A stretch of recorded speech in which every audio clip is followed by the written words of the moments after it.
نړۍ جال په دې خپرونه کې پر ټولنیزو رسنیو خپاره شوي تاوده موضوعات، افواهات، غبرګونونه، سپیناوي او پرمختګونه څېړل او تحلیلیږي. دا خپرونه د هرې شنبې، دوشنبې او چهارشنبې په ورځو کې په 12:15 دقیقو او بیا ځلې د هرې یکشنبې، سه شنبې او پنجشنبې په ورځو کې په همدې وخت اوریدلای شئ. نړۍ جال. بسم الله الرحمن الرحیم. د حریت رادیو قدرمن اوریدونکو، د غراز د ټولنیزو رسنیو کارونکو، السلام علیکم ورحمت الله وبرکاتو. خوشاله یو چې یو ځل بیا په نړۍ جال خپرونه باندې پیل کوو. نو تاسو نه مننه د خپرونه چې تاسو هر وخت اورئ. همدغه ټولنیزو رسنیو حساس موضوعات دي چې موږ راخلو. نو په دې کې داسې مسایل هم وي چې هغه د اسلام او هیواد ټولنې په خیر تمامیږي. ځینې پکې داسې هم وي چې هر چاته جیب ته رسنۍ رسېدلې د لاس ته، هر څوک لیکل کوي، خبره کوي، وروسته بیا پایله نه ګوري چې بدې پایلې لري څنګه لري. نو بیا د دې دپاره ډېر خلک ته یو سرخوږی پیدا شي. ځینې خلک بیا فکر کوي چې ولا دا رښتیا خبره به وي. نو دې خاطره نو دا خپرونه کې موږ ځینې موضوعات راخلو چې هغه چا دروغ ویلي وي، هغه دپاره په دلایلو ثبوتونه ورته را پیدا کوو، ګوري چې دغه د ملت د دې ولس هغه رواني امنیت ساتل شوی وي او دغه راز خلکو ته اندېښنه نه وي پیدا شوي. نو ډېر خلک بیا دا نه ګوري، فکر کوي چې یو حکومت ته به زور ورکړي دا خبره، یا به یو شخص ته، یو ډلې ته، یو اړخ ته به زور ورکړي. نه، ځینې خبرې داسې وي چې هغه چا خبره چې په یوه څپېړه سل مخه خوږېږي. نو خبرو سره ډېر باید هغسې احتیاط وشي، څنګه چې تاسو پیسو مصرف سره احتیاط کوئ، د الفاظو سره، د اصطلاحاتو سره. نو خدای مکه کله کله موږ یو چا سره ضد کوو، خو داسې نه وي چې د اسلام نه پې وتلي وو، خدای مکه. نو په دې خاطر دغه خپرونه کې ډېر موضوعات شته دي، او دې کې به دا کومې خبرې مقدماتي چې ما وکړلې، شاید تاسو به دغه خپرونه کې ورسره مخ شئ. ډېر ثبوتونه، ډېر مثالونه به تاسو ته وړاندې کړمه. پرون د بشر حقونو نړیواله ورځ وه، لمانځل کېده په ټوله نړۍ کې. او د بشر حقونو خو ادارې هم شته، سازمانونه هم شته. نو تاسو خپله پوهیږئ چې د حقوق څوک نقض کوي، څوک یې تر پښو لاندې کوي، او هغه څوک دغه ورځ هم لمانځي چې خپله په جنایتونو کې ښکیل دي. په افغانستان کې بیخي زیات جنایتونه وکړل دا 46-47 کاله. دغه راز په فلسطین غزه کې اوس هم جنایتونه روان دي، اوس هم عام خلک شهیدانیږي، کورونه نړیږي، بې کوره کېږي، حتی هغه مرستې چې ورځي هغه هم دوی نور پرېږدي. په سوریه کې تاسو ولیدل چې دغه 50 کاله د بشر الاسد رژیم و، اول د پلار و، بیا د زوی و، 20 کاله زوی وکړل، 20 کاله. دا ټول هغه څه دي چې پرون په داسې حالت کې دغه ورځ لمانځل کېده چې په سوریه کې بیخي زرګونه کسان له زندانونو نه راخوشي شول. او داسې کسان هم پکې وو چې هغوی یو پیلوټ و، تاسو ته به ووایم چې هغه بشر الاسد رژیم امر ورته کړی و چې په عامو خلکو باندې بمبار وکړي. نو هغه انکار کړی و، پیلوټ دا 23 کلن و. نو 43 کاله دا په زندان کې تیر کړ. یعنې 23 کلن و چې بندي شو دا پیلوټ په سوریه کې، عامو خلکو له بمبار کولو انکار وکړ. نو حکومت بندي که، 43 کاله زندان تیر که، اوس سپین شوی. هغه وخت عکس ځوان، بیخي ځوان دی. نو دلته هم تاسو ډېر لیدلی وي، یعنې دغه یو ښه کار کړی دی. خو بیا هم هغه چې داسې ظالم رژیم وي، هغه بیا جنایتونو ته هڅوي هغوی. یعنې یو پیلوټ خپل ضمیر، وجدان دا اجازه نه ده ورکړې چې خپل ولس باندې بمبار وکړي. تاسو به دلته هم لیدلی وي دا 20 کلونو کې د امریکا په اشاره، د روس په اشاره، د 43 ملکونو یا 22 ملکونو ناټو په اشاره باندې چې ډالر ورکول، معاش ورکاو او دا قانوني باله. نو دغلته وحشت هم قانوني و، دلته غلا او فساد هم قانوني و. بس یو چوکاټ ورته جوړ کړی و، که تا به فساد نه کولی نو وخت دې نشو تیرولی، په حکومت کې دنده نشو کولی. نو دغسې بمبارونه یعنې په افغانستان کې هم شوي دي. دا د بشر حقونو نړیوالې ورځې په ارتباط باندې خبره کومه. او بل د سوریه کې یوازې دا پایلوټ نه و، ډېر کسان و چې هغه په ماشومتوب کې دوی تللي وو، بې ځایه شوي وو، هغه بیا وروسته هڅېدلي دي، جهاد ته راغلي دي. اوس نتیجه یې دا شوه چې د بشر الاسد هغه رژیم یې ونړاوه. 50 کلن رژیم و، د یوې کورنۍ د پلار او زوی حکومت و. د روس په مرسته، د ایران په مرسته، د نورو هیوادونو په مرسته د ظلمونه وحشتونه کېدل، څنګه چې افغانستان کې کېدل. او بل هلته زندانونو کې یعنې داسې کسان هم چې ښځې پکې بندیانې وې. او زه دلته نشم ویلی ځکه موږ په فیسبوک نورو ځایونو کې که وایو نو هلته داسې عام خلک نه دي، یعنې هغوی تعلیم یافته دي، هغوی ډېر څه لوستي دي. زه دلته ډېر شیان نشم لوستی چې هغه ښځینه بندیانې شوي دي، هغلته بچي زیږېدلي دي او پلار یې نه دی معلوم، مور او پلار یې نه دی معلوم چې دا د چا نه دي. یعنې په خپل هغه مېرمن یو خورکۍ وایي 19 کلنه پیغله وم چې بندي شومه، وایي اوس 32 کلنه یم.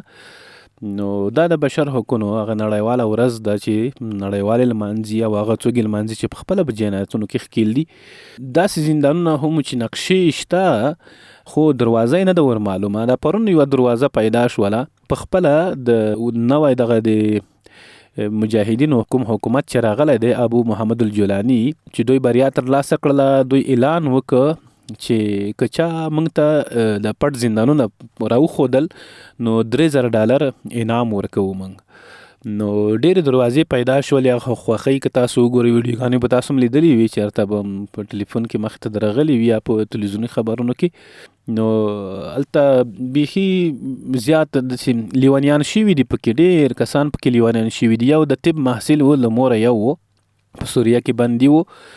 د اشد رژیم له پرځولو سره هغه راخوشی شو، خو دا لیونی دی. د موره یو دی، د طب محصل و، اوس لیونی شوی دی. یو بل بندي و چې 40 کاله یې زندان کې تیر کړي ول، خو ټلیفون یې ورکړ مجاهدینو چې خپلې کورنۍ سره خبرې وکړي چې مطلب زه در خلاصېږم، زه مطلب ازادېږم، خوشي کېږم زندان نه. نو وایي ټلیفون یې نه پېژنده، وایي دا څه دي چې شی راکوې ته ماته. ځینې نورو 15 او 20 کاله 25 کاله دوی لمر نه ولیدلی. داسې زندانونه نه په سوریه کې خلک زندانیان راخوشي شول. تر 1,000 خو وایي زیات یوازې مسلمانې خویندې پکې بندیانې وې. نو هغه وحشتونه، هغه بې پردهي، هماغه داسې کړه دي چې هغه انسان په خولو باندې نه راځي. خو عملاً یې موږ ولیدې، ویډیوګانې مې ولیدې، دوی خپله غږېدلې. یعنې بیخي داسې یو حالت هلته تیر شوی دی چې بشر حقونو دغه ورځ هغه یو چا لیکلي وایي دا باید د شر حقونه وایي، بشر حقونه نه وایي، د شر حقونه. ځکه دوی چیرته تللي شر خور کړی دی. یو کس پلار نه پوښتنه کړې وایي د بشر حقونه څه معنا، د ادارې یا ملګري ملتونه څه معنا، وایي دا معنا لري چې جوړ کورونه درنه وران کړي، بیا وروسته خیمې درکړي، بیا وروسته مرستې درته ویشوي، خوراکي توکي ویشوي، نارې وهي سږ ژمی دومره خوراکي توکو ته اړتیا ده، ژمنۍ مرستې دي، دا د سیلابونو پلانې او پلانې سره دي. او دوی په خپله له خلکو نه نوي کورونه، نوي ودانۍ ورانوي. دغه اوس د اسرائیلو په سوریه کې چې کله د بشر الاسد رژیم ختم شو نو سوریه کې ډیر بمبار وکړ، همدغسې ویجاړۍ رامنځته کړې څو ځایه. البته دغه په نظامی ځایونه باندې دي، الوتکې دي، مثلا موټر دي، وسایط دي، نظامی وسلې دي، په دغه باندې بمبار وکړ تر څو د سوریې نوی حکومت چې اوس دی بیا اسرائیلو ته ضرر ونه رسوي.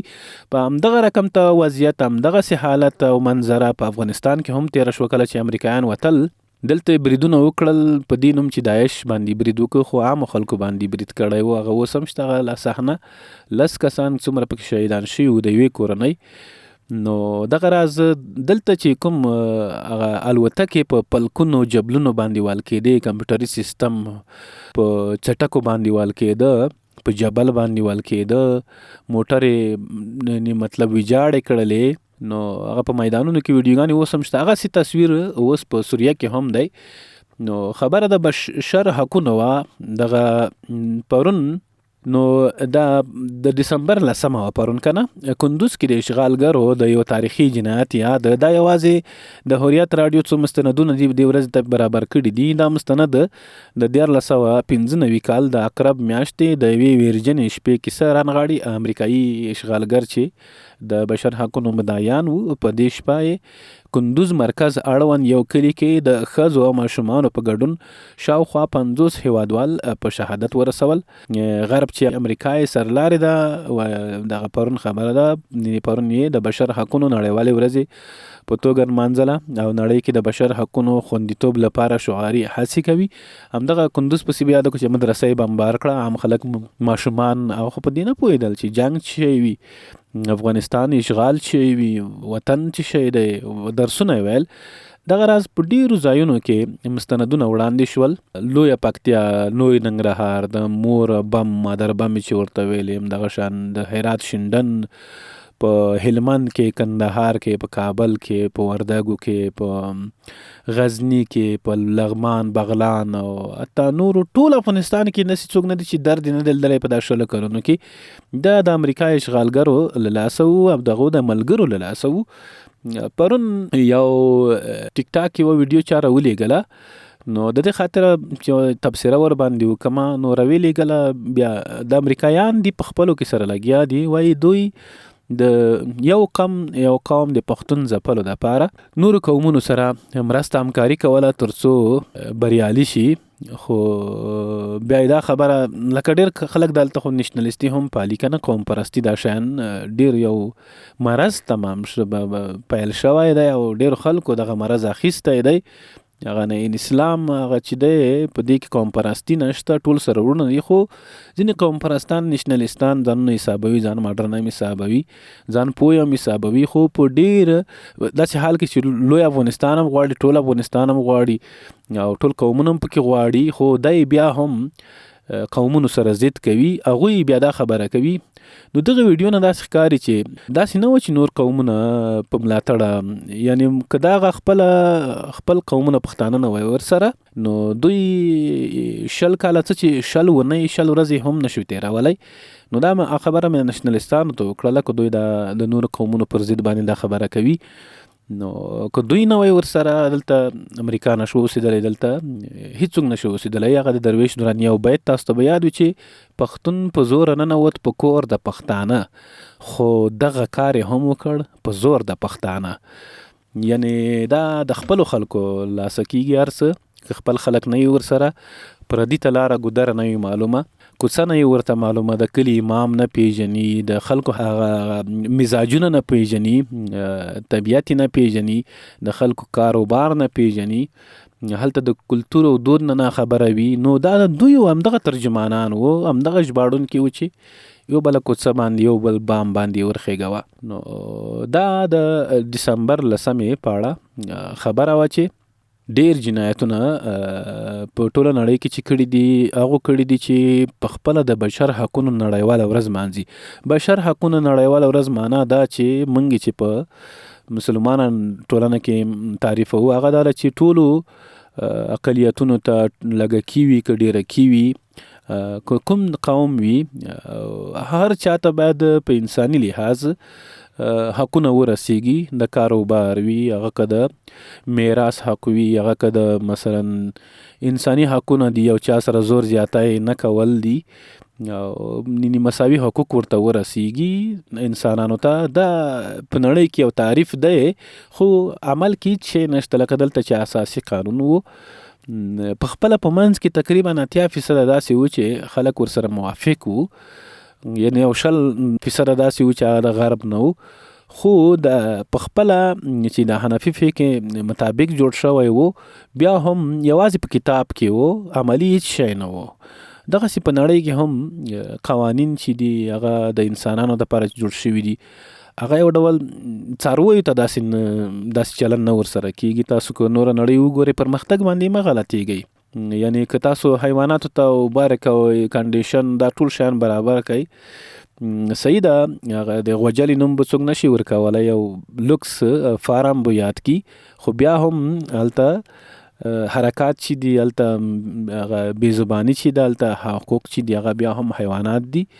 دغسې تاسو به په چین کې په امریکا کې په د هند څومره اقتصادي هیواد بللی کېږي که نه، اقتصادي هیواد د هغلته چې کوم خلک بېوزله دي څومره چې د پلونو لاندې دي ژوند کوي، د پلونو پلچکونو لاندې داسې ژوند کوي لکه دلته چې په لسخته لاندې پوډریانو معتادینو ژوند کاوه اوسېدل. دغسې په امریکا کې تاسو به څو په لسختګان ووینئ، په جرمني کې به ووینئ. ملګرو نه پوښتنه وکړئ، اوس خو دا هر کلي یو دوه کسان بهر تللي دي، هغو نه پوښتنه وکړئ ورته چې دغه د خلکو یعنی د ټولو خلکو ژوند سم دی.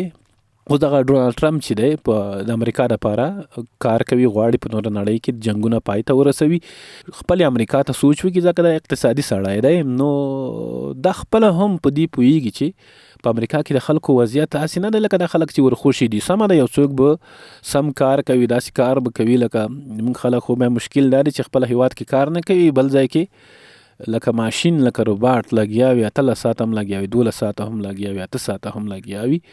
خو هلته هم د نورو امریکایانو پرتله چې ښه ژوند لري، ډېر داسې امریکایان شته چې ښه ژوند نه دی، هلته اقتصادي خراب دی. چا نه پوښتنه وکړئ، ما درته ویل چې د هر کلي د هرې پلرینې یو کس امریکا، کاناډا، جرمني، ترکیې، ایران دغه ځای ته تللی دی. نو د بشر حقونو خبره مه کوله چې تر اوسه پورې هغسې کار نه دی شوی، څومره چې یوازې شعاري کار دی. نو دې خاطر ډېر په کار ده چې اسلامي امارت دې ته زیاته توجه وکړي او په خپله هغسې حقوق چې نوره نړۍ کې دي هغه نه مطلب ټول مسلمانان نفرت لري. دا مخکې ما ځینې مثالونه تاسو ته وړاندې کړل، دا زندانونو کې چې څومره خلک شکنجه شوي دي. دوی هلته یو سیدیانه په نوم یعنی قصاب ته ورته قصابخانې ته ورته مسلح جوړ کړی و چې یعنی خلک به پکې زندگی کول، یو 3 ساعته به شکنجه کړل، بیا به یې دوی په خپله زندگی کول هلته. یعنی تر لسګونه زره کسان دوی هلته زندگی کړي دي د بشار الاسد رژیم. یعنی دی اوس خپل روسیې ته لاړ، هلته خپله داسې ژوند کوي لکه په خپله چې دلته اشرف غني لاړ، هلته خپله په دوبۍ کې ژوند کوي، چا نو حساب ورسره کوي نه کتاب ورسره کوي. دلته د په خپل وخت کې یو 45 سرتیري دلته عسکر هغه ووژلی شول، یعنې د دپاره خیرات و. دغسې نور کسانو باندې بمبار کېده. دغسې بشار الاسد هم لاړ، روسیې ته لاړ، هلته خپل ژوند کوي، نه څوک حساب ورسره نه کتاب ورسره کوي. پرته له قیامت د ورځې نه دغه اوس ظاهري خو داسې ښکاري چې دلته به حساب څوک ورسره ونه شي کړلی، یعنی محکمې ته به راونه بله شي ځکه روس هم قوي حکومت دی، قوي نظام دی، یو زبر ځواکونو حساب کې راځي. نو هلته یې پناه وړې ده، نو هغوی ساتي، هغوی خپل سړی و، نو څوک به حساب ورسره وکړي، څوک به محکمې ته راوبولي. یوازې به شعاري کیسې وي چې ولا ظلمونه یې کړي دي او دا صحیح د تاریخ ته پاتې کېږي، د عبرت دی.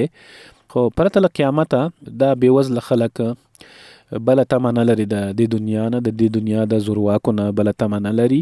دوی همدغه زورواکۍ دپاره، همدغه جنګونو دپاره د کمپنۍ جوړې کړي دي، د وسلې جوړې کړي دي، دغه وسایل جوړ کړي دي چې ټیټو خلکو باندې ظلم وکړي، هغوی د ځان غلامان وګرځوي او دوی مزې چرچې کوي. لکه عمومي داسې وضعیت هم دی زموږ په ټولنه کې هم د بېسوادۍ له امله، د ډېرو ظلمونو وحشتونو له امله همداسې شوي دي. یو علت دا هم دی چې په دوی هم ظلم شوی دی، اوس بیا په بل چا ظلم کوي. دا علت هم دی، هغه یو چا خبره کوله، وایي دا خواښې چې ده زموږ په ټولنه کې، وایي دا خواښې ځکه په انګور باندې داسې ورچغېږي او ښه چلند نه ورسره کوي، مطلب په اصطلاح ظلم ورسره کوي، زیاتی ورسره کوي. وایي د دې خواښې سره په خپله چې دا انګور وه په هغه وخت کې ظلم ورسره شوی دی، نو هغه وتاو اوس په بله ننګور چې د اوس ننګور راوړی په هغه باندې باسي. نو دا زموږ د ټولنې یو تصویر دی، د نړۍ بیا بل تصویر دی. خو وحشت چې دی، حقوق چې دي، بشر حقوق چې دي، ټول یو دي. یعنی که څه هم د غرب افغانستان یا اسلامي ټولنې به فرق وي، خو بیا هم زیاتی دی، په اصطلاح فساد دی، ظلم دی، وحشت دی. هر څوک پوهیږي چې د چا څه حق دی، د خور څه حق دی، مثلا دغه امر بالمعروف وزارت چې و دا اوس چې دی تقریبا تر لسګونه زره یعنی ښځو ته د حقوق ورکړي دي. څوک یې په زور واده کېده، نکاح کېده، هغه یې راګرځولې ده په زور نکاح. مثلا دغسې میراث حق نه ورکول کېده، هغه ورکړل شوی دی خویندو ته. بلې دلته خو خویندو ته حق بیخي دلته یو رواج نه دی، بیخي بل څوک بولي، هغه د میړه تر غاړې بولي. دغه راز ډېرو ځایونو کې چې هوایي ډزې پې کېدې چې د په خپل نوم یې کي، واده یې کي، د هغه مخه نیول شوې ده. دغه راز دا د اسلامي ټولنې هغه تصویر دی. په نور نړۍ کې غرب کې خو دا ده چې نو هغه خو تاسو خپله فلمونه کتلې دي، ځینې خبرې ولاکه سړی کولی شي.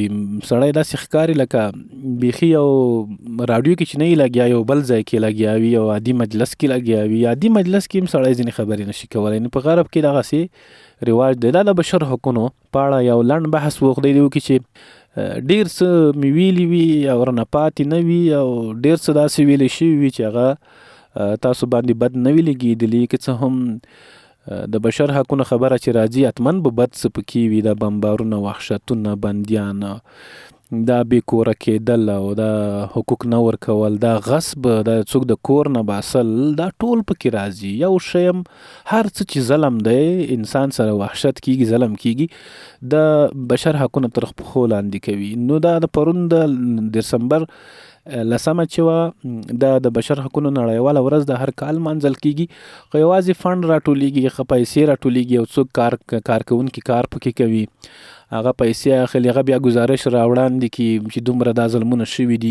نه حساب شته، نه کتاب شته، پرته له دی چې بلې دنیا ته سړی وساتي. د دې دنیا کې سړی تمه نه کوي کني دغه بوش سره کوم حساب وشو، د امریکا دغه راز د اوباما سره کوم حساب وشو، د ټرمپ سره کوم وشو، د جو بایډن سره کوم وشو، دغسې به نورو سره کوم وشي، د پوتین سره چې سوریه کې څومره ظلمونه کړي دي، د پخپله د ایران رژیم چې دی هلته په سوریه کې چې کوم وحشتونه کول د مذهبي لحاظ باندې، هغو سره کوم حساب شوی دی.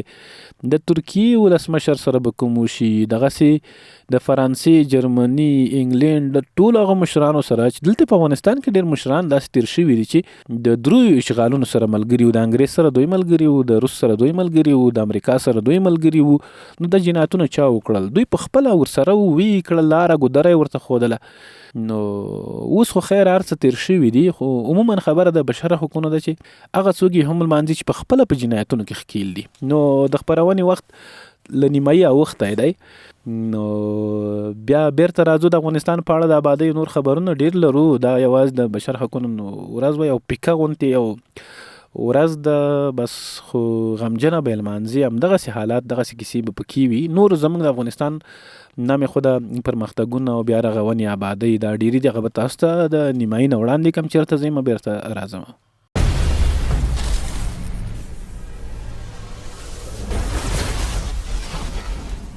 نړۍ جال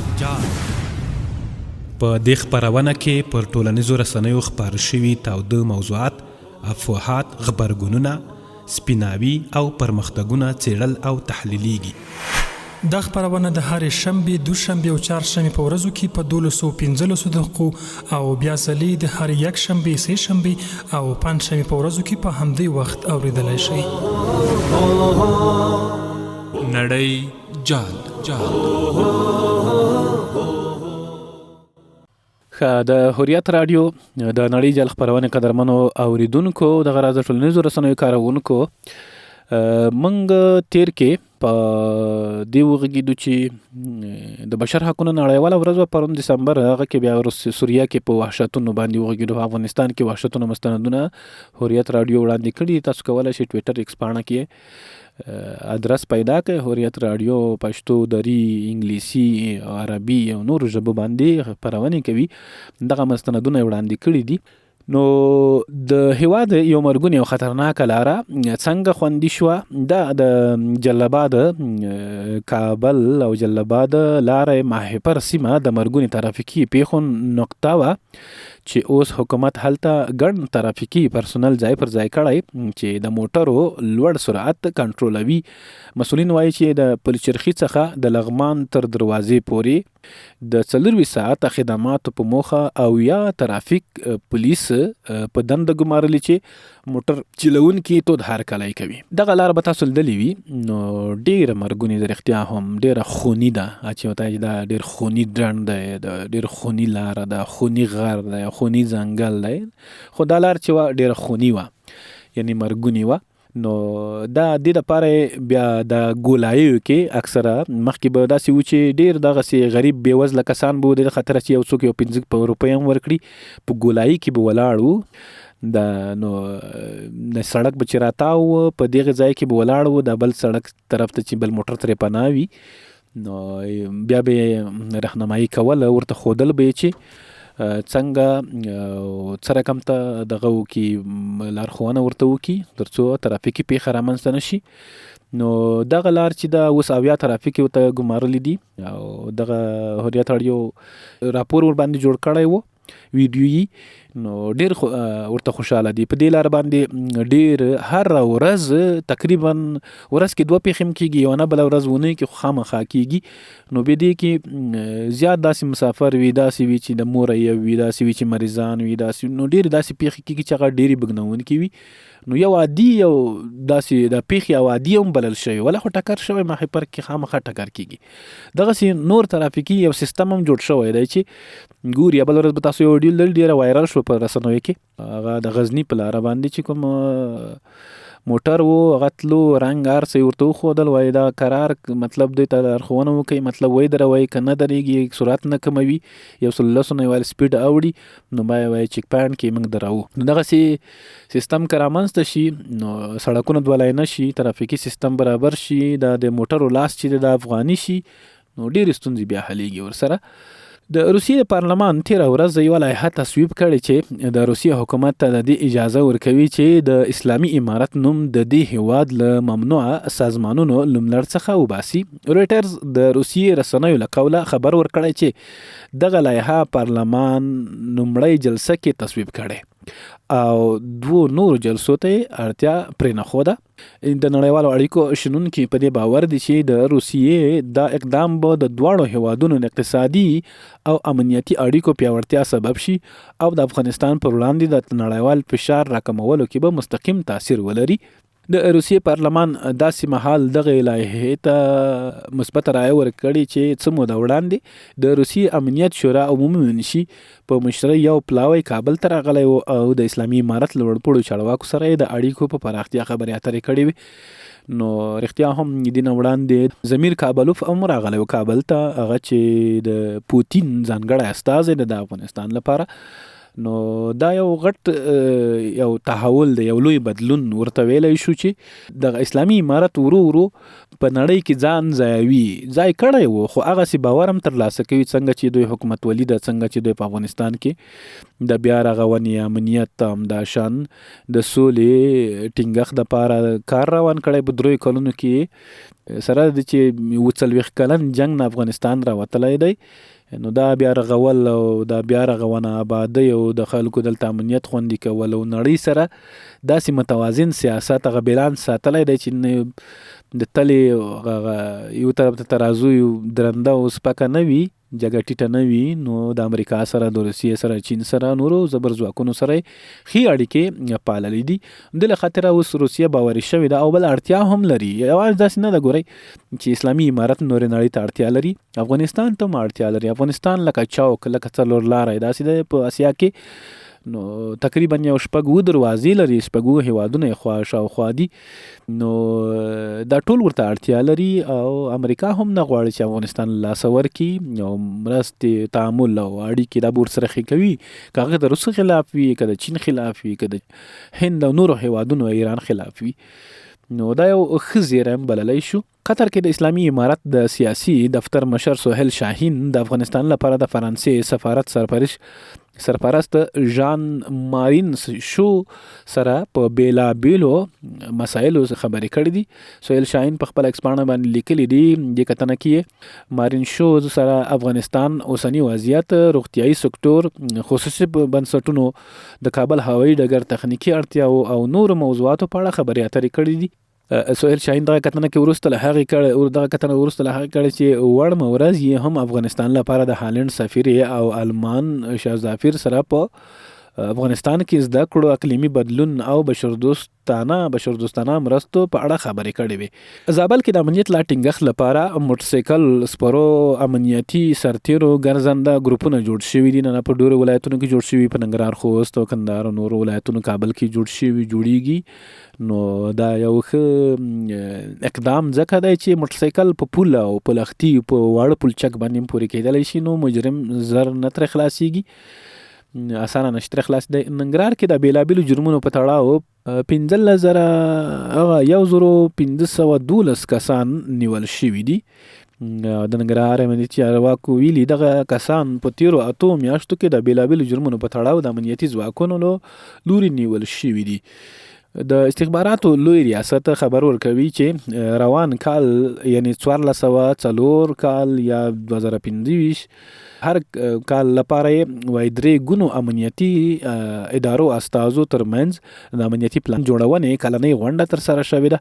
د استخباراتو لوی ریاست د خبرپاڼې له مخې دغه غونډه چې د ملي دفاع وزارت کې شوې وه، د هیواد وسلوال فوز لوی درستیز قاری محمد فصیح الدین فطرت، د کورنیو چارو وزارت درستیزوال مولوي عبدالرحیم احمد او استخباراتو لوی ریاست استازي او یو شمیر نور مسؤلین پکې ګډون درلوده.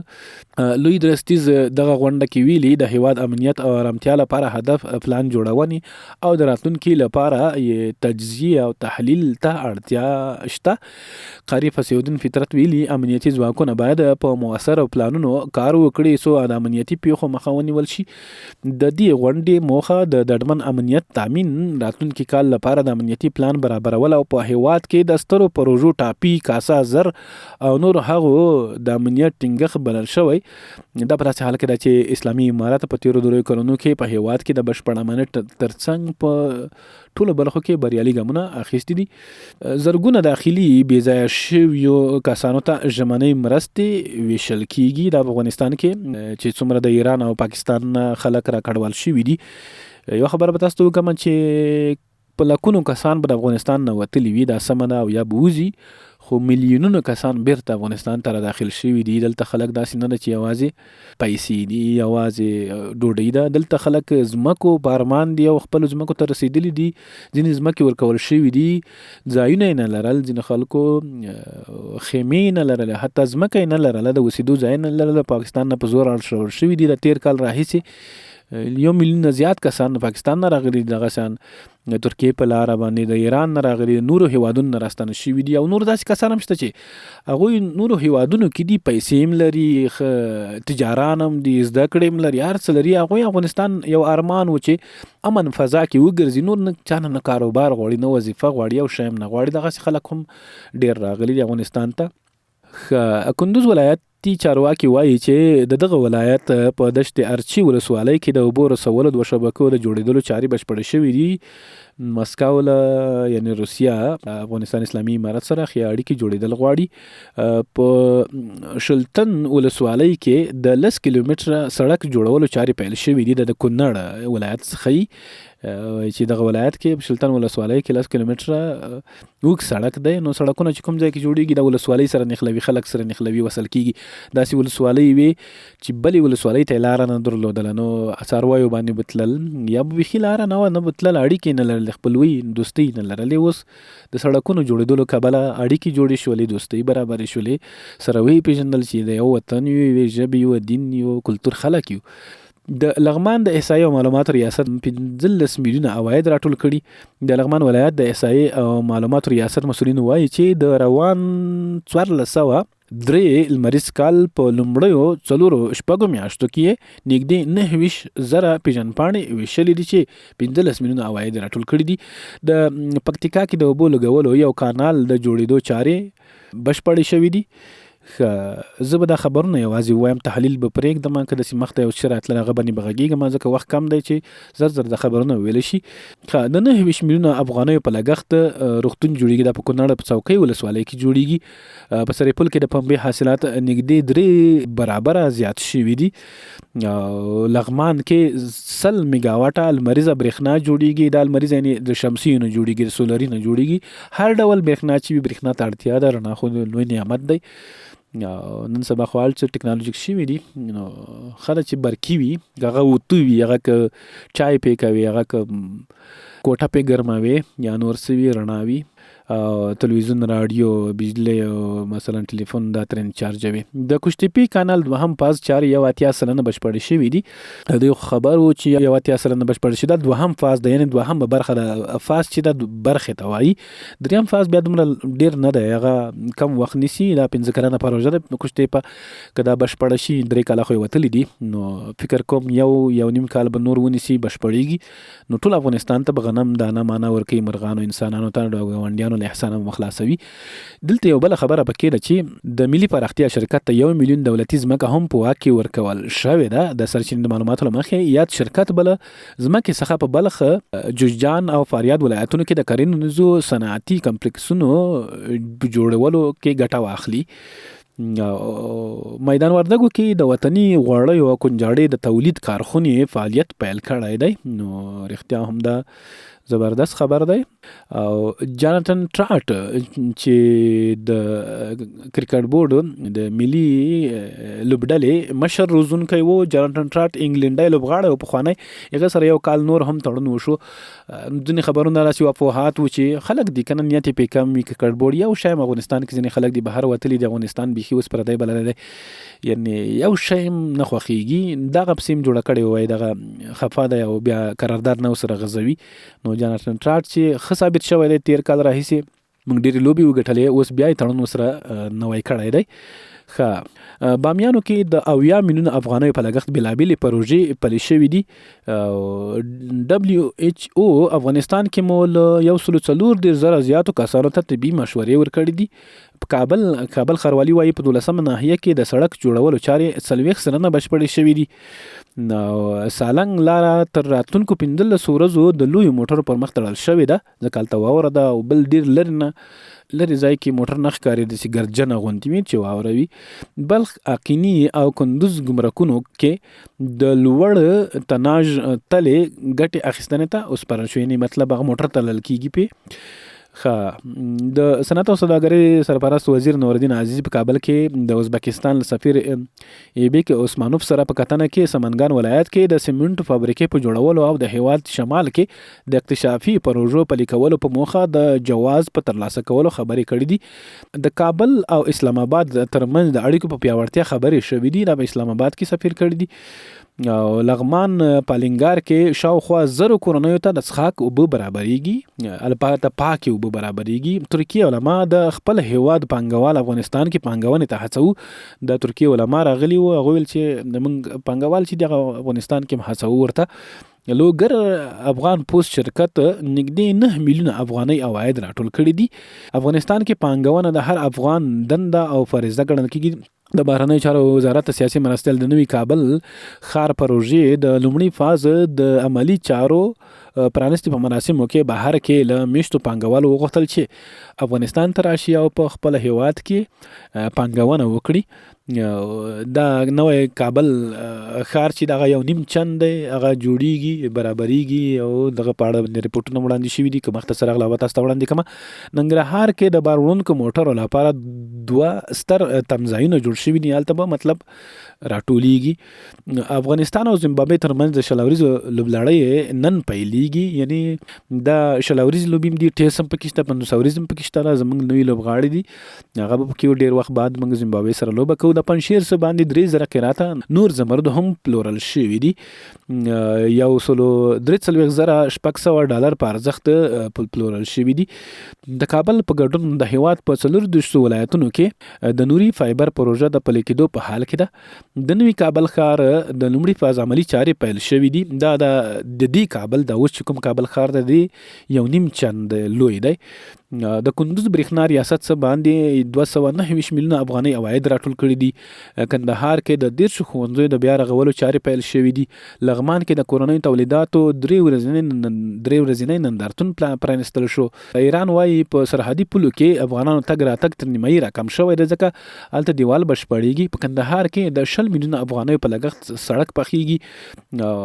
ټول هیوادونه په سوریه کې د ټولګړنې سیاسي پروسې ملاتړ وکړي. دا بلینکن وایي د افغانستان په لومړي ځل یو ډول باروړونکی موټر تولید کړی دی، یعنی دا کوماز څوک ورته وایي، جو ډام ټرک ورته وایي. دا په خپله جوړ کړی، 90 سلنه یې په خپله د خیراتي کړی دی، خپله یې په اوسپنې دا شیانو ته جوړ کړی لکه ډام ټرک. دا ملي پراختیا شرکت جوړ کړی دی. نو افغانستان به نو یو بس هم جوړ کړی، یو بل موټر هم جوړ کړی دی، په یوه ورځ نندارې ته وړاندې شي. کونړ کې د یو 25 بستریز روغتون د جوړولو چارې پیل شوي دي. حیرتان بندر کې د تخلیه او بارګیرۍ د چټکتیا په تړاو خبرې شوي دي. اروپایي ټولنې له افغان بزګرانو سره 15 میلیونه یورو مرسته کوي. هرات کې نه هم مخابراتي سایټونه فعال شوي دي. نو ډیره زیاته مننه اوریدونکو چې دا خپرونه موږ سره تر اخره پورې واورېدله. دلته زموږ اول کې خبرونه وي، نو هغه نه وخت نه بیا وخت کم وي د ساعت کني خوختل مو چې ټول خبرونه تاسو ته وړاندې کوم. ډیر خبرونه راسي چې هغه پاتې شول. تر بیا ښې چارې د الله تعالی په امان.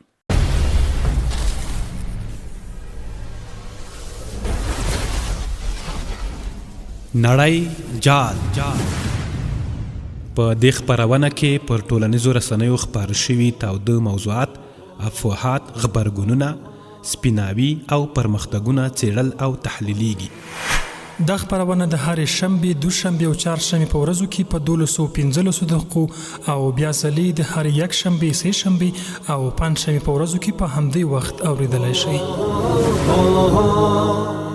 نړۍ جال